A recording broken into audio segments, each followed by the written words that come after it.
video on the some pharmacology interactions. So guys, recall we need to know these four drugs and interactions: warfarin, antiepileptics, theophylline, and OCPs. Okay, these drugs can get easily influenced by what? We can have cytochrome inhibitors or inducers. So we're gonna be first of all speaking about inhibitors. So inhibitors is gonna be a sickfaces.com are really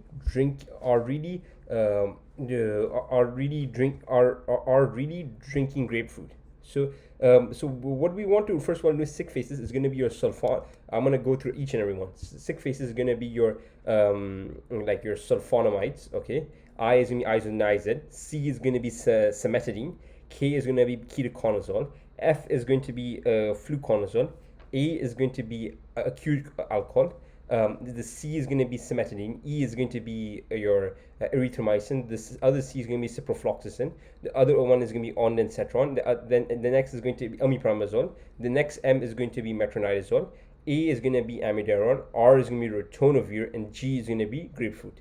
So these are going to be your drugs which we commonly prescribe. We commonly prescribe sulfonamides. We commonly prescribe erythromycin, clarithromycin. I myself have taken, I believe, azithromycin for a 3-day course because I had a lung infection.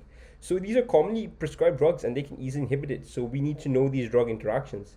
We have also drugs which can induce it. So that can make, when you induce it, you reduce the efficacy of that drug essentially. So there's going to be your CRAB GPS, so carbamazepine, a chronic alcohol, because now once you damage the liver, you're going to be inducing livers. I don't understand it too much, but basically with long-term alcohol, the liver adapts by upregulating the production of cytochrome P50 enzymes. Then let's come back. So carbamazepine, chronic alcohol. R is going to be rifampin. P is going to be phenobarbital. G is going to be glucophenolamine. The P is going to be phenytoin. The S is going to be sulfonylureas. The S is going to be St. John wort. So these are going to be your inducers. Guys, really. So when we, of course, if you give an inhibitor, we're inhibiting the function of you're essentially inhibiting the function of your warfarin. Okay, you're inhibiting the metabolism of warfarin. So warfarin is going to be higher, there's more bleeding risk. But in an inducer, you're basically metabolizing warfarin very quickly. So therefore you're reducing metabolism of warfarin and it's getting out of your system. So you may want to increase dosage over there. Guys, there's one question I got wrong. It appears in some old NBMEs, so I guess it is slightly important, not too important. It is going to be basically acute liver injury leads to prolonged prothrombin time increase, and she's taking kawakawa, Jensen, and the gaga balblo. You guys want to know that kawakawa can cause some liver damage, so that's going to be the liver damage. The other ones, these Gensen and the ginkgo bilbo, these are more for like memory enhancement and stuff like that. Let's speak about anticoagulation during pregnancy. So guys, you want to start off with low molecular weight heparin. It's a decent drug. It can be given subcutaneously. It can keep your pregnancy completely fine. Remember, HEP as in happy pregnancy. And there's going to be easy use, and this is going to be, but we have to avoid low molecular weight and the renal insufficiency. Unfractionated heparin can be also given the same way. We can use it throughout, but it can be used during renal insufficiency. Now, the reason behind that is because unfractionated heparin can be easily reversed by protamine sulfate. So you can easily reverse it, so therefore we can give it during the pregnancy. We're going to speak more reasons about that. Warfarin, guys, is oral. We want to give it pre or postpartum. Sometimes using second and third trimester if you have mechanical heart valve. Recall, guys, if you have a mechanical heart valve, the likelihood of you getting a thrombus is much higher because you have a form material within your bloodstream, essentially. We can see where unfractionated heparin is the anticoagulant of choice preceding delivery due to its rapid reversibility.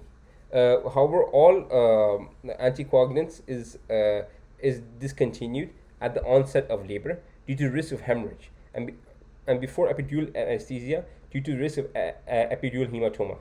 So what is going to be the likely, what is the recommended anticoagulation for pulmonary embolism in a patient with severe renal insufficiency?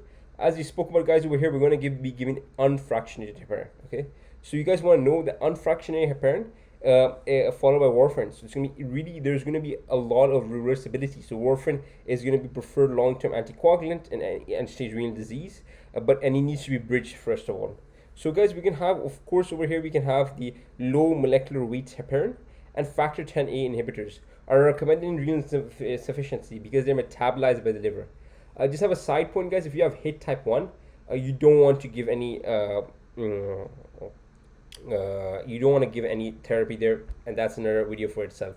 So guys, we're gonna recap over here, guys. You want to know warfarin is easily metabolized and is easily influenced by either cytochrome inhibitors or cytochrome inducers. So you may want to, if you have an inhibitor, you're not able to metabolize, so there's increased bleeding risk, and the opposite is true over there, that if you have an inducer, then you're gonna have more of a thrombosis risk. The next thing, guys, you want to keep in mind is that low molecular weight is completely fine, but it cannot be reversed that easily. And it's so we want to give unfractionated heparin, because that's going to be easily reversed. So unfractionated due to its rapid reversibility. If you have any renal failure and you have to give heparin, you want to give unfractionated heparin, and not any low molecular weight like enoxaparin, deltaparin, if I'm not mistaken, or like factor 10 inhibitors. Alright guys, I hope you found this video useful. It was on warfarin. I've made some previous videos on warfarin as well. So hopefully you found this video useful, and I hope to see you guys next time.